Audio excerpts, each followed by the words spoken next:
Magandang araw mga kaibigan. Bigyan natin ngayon ng reaction, opinion itong post ng Batas PH.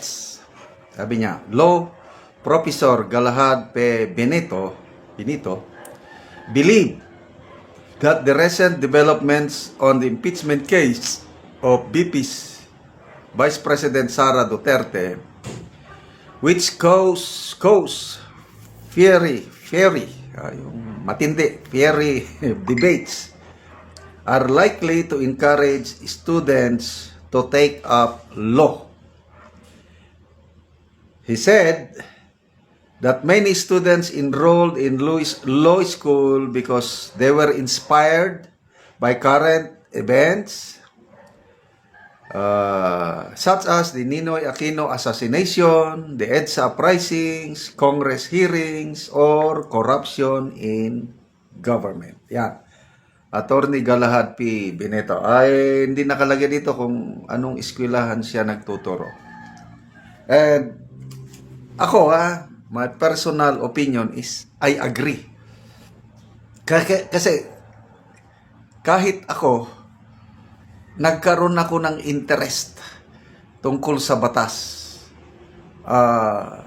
Naa-amaze ako sa talino, wisdom ni na Senator Marcoleta, Senator Alan Peter Cayetano, Senator Pia Cayetano, sino pa ba yung Senator Escudero. Yan, 4 na abogado eh. Si Senator Kiko Pangilinan, I'm sorry, abogado siya. Kailang kung ganyan ang mga maririnig kong abogado, ayaw ko na.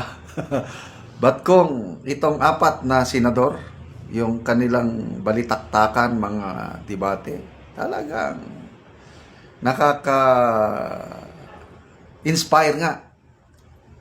So, naniniwala ko, dahil nga sa mga kaganapan kay VP Sara, itong impeachment proceedings niya, darami ang mga estudyante. Gusto ko nga, mga apo ko, may 4 akong apo. Nag-iisip ako, sana mayroong isa sa kanila na to take up law. But depende sa kanila. Yung panganay kong anak, panganay naming anak, nung nakapasar na siya ng CPA, Certified Public Accountant, gusto niyang magkuha ng law. Kaya lang, medyo nag-ano lang muna kami, wag muna kasi nag-aaral pa yung dalawa niyang kapatid. Hindi namin kayang paaralin ng law.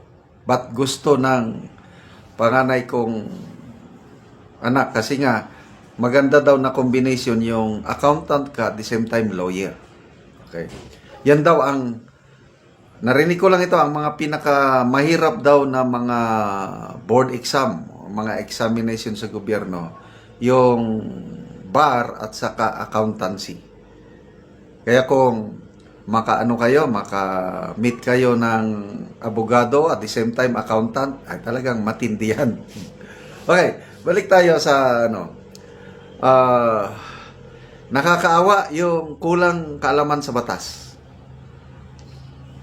Example, si Senator Risa, Senator Soto na umaasa lang sa mga legal luminaries, ay di nilampaso sila ni Senator Marcoleta, na si Senator Marcoleta 72 years old na pala siya ngayon. Kala ko nasa mga 60s lang siya, kaedad ko 70 na pala. Grabe yung, I don't know how many years siya na naging trial lawyer. Grabe yung kanyang stock knowledge. Nung nagsalita si Senator Hontiveros na sinagot niya nga meron ng desisyon ng unanimous decision ng Supreme Court na reverse. May binasa siya, yun pala ChatGPT lang yun. Nawaw mali. Ang ganda yung rebuttal o yung follow-up question ni Senator Marcoleta dahil sa malalim niyang experience, kaalaman. Sabi niya nga, on what grounds? Ano ba yung kaso? Tinanong niya eh. Was it on unconstitutionality? Was it on the ano ito, void ab initio? Was it on the violation of due process? Tinanong niya kagad, are these three present in those cases na sinasabi niyong na-reverse? Hindi makasagot si Senator Ontiveros. Bakit? Limited yung knowledge niya na naka alala nag-ano lang siya sa kanyang staff, siguro nag-research, chat GPT, o nagmamagaling, meron na.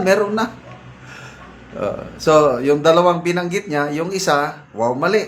Yung isa naman, tungkol lang yun sa eggplant, yung modified, something like that. So, tungkol lang yun sa karapatan ng kakain ng tao, hindi. Yun lang. Ang mabibigat na question, pagdating sa Supreme Court, ito pala, is it unconstitutional? Is it void ab initio? Is it violative of due process? Pag ito daw ang bumalaga sa iyo bilang abogado, wala ka na. Wala ka nang lusot kung itong tatlong ito. Kaya marami akong natututunan kay Senator Marcoleta, but hindi na ako pwedeng kumuha ng law. Hindi na. Mayroon akong alam na isang kaparehas ko, retired general, PME graduate.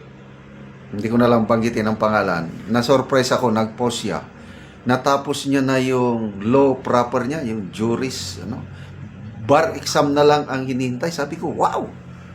Ang galing! 65, mag-60 ko na siya. Kumuha siya ng law after our retirement at nakakatuwa na bar exam na lang ang kulang niya. Meron din akong pamangkin, bago lang nakapasa ng bar itong last bar exam ata, nakapasa. So, meron na kaming abogado sa pamilya. So, salamat. So, tignan nyo yung influence ni BP Sara. Kahit ini-impeach na siya, nakaka-influence pa rin siya. May maganda may maganda pa rin siyang influence sa mga kabataan kasi nga pag marami tayong mga abogado, marami ang uphold ng hustisya, magdepensa sa mga kawawa. Okay, salamat mga kaibigan sa inyong pagsubaybay sa ating channel. Nakakatulong kayo ng maigi sa tribong Talandig ng Bukidnon dahil ang sweldo natin sa channel na ito is pantulong natin sa tribo. Namimigay tayo ngayon ng livelihood assistance, nagpapatanim ng saging lakatan at Arabica coffee. Panoorin niyo ang video na ito. So nako karon diri kay magvideo sa mong kapihan nga na human nag wedding o human na og abono.